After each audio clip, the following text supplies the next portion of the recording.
Shalom untuk kita semua. Saya ingin menjelaskan pengertian statistika.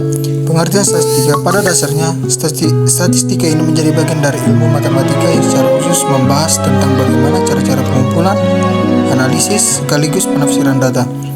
Kata statistika ini berasal dari bahasa Inggris, yaitu statistik, yang tentunya berbeda dari statistik. Sebagian besar konsep dasar dari ilmu statistika ini menggunakan asumsi teori probabilitas. Nah, berhubung statistika ini menjadi ilmu pengetahuan, maka tentu saja akan terdapat beberapa istilah asing seperti unit sampel, probabilitas, populasi, sampel, dan lainnya. Yang selanjutnya yaitu pengertian statistika menurut para ahli. Yang pertama menurut Jaspers tahun 1989. Cukup banyak ahli yang berpendapat mengenai definisi dari statistika. Menurut Jaspers tahun 1989, statistika adalah ilmu pengetahuan yang berkaitan dengan cara-cara pengumpulan data, pengolahan serta analisisnya, penarikan kesimpulan, hingga pembuatan keputusan yang cukup beralasan berdasarkan fakta. Yang kedua, menurut Furcon tahun 1999, statistika menjadi bagian dari ilmu pengetahuan atau body of knowledge yang mempelajari cara-cara penarikan sampel atau pengumpulan data serta analisis dan penafsiran datanya. Yang ketiga, menurut Dajan tahun 1995, statistika dapat diartikan sebagai metode untuk mengumpulkan, mengolah, menyajikan, menganalisis, dan menginterpretasi data yang berbentuk angka-angka.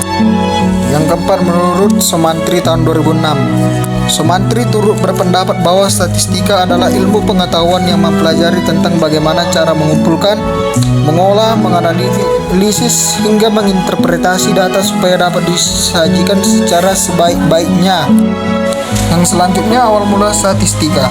Statistika dalam arti yang lebih luas sudah digunakan sejak zaman kuno dalam bentuk pengumpulan data sensus untuk tujuan administrasi dan pajak.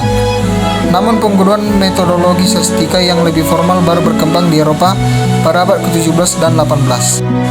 Pada abad ke-17, ilmuwan seperti John Ground pada tahun 1620 sampai 1674 asal Inggris dianggap sebagai pelopor statistika karena ia membuat analisis data kematian untuk memahami pola-pola epidemi di London.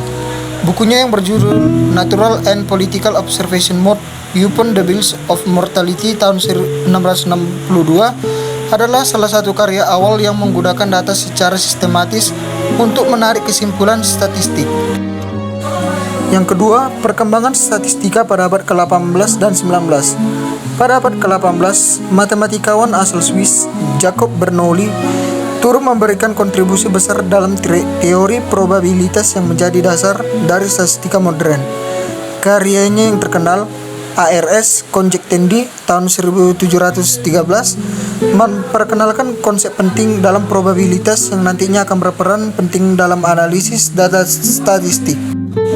Di abad ke-19, Adolphe Quetelet tahun 1796 sampai 1874, seorang astronom dan statistikawan asal Belgia mengembangkan konsep rata-rata manusia atau El Homme Moyen yang memandang statistik sebagai alat untuk memahami perilaku manusia secara umum. Kontribusinya juga mencakup penerapan statistika dalam sosial dan ekonomi, serta pentingnya penggunaan data untuk kebijakan publik.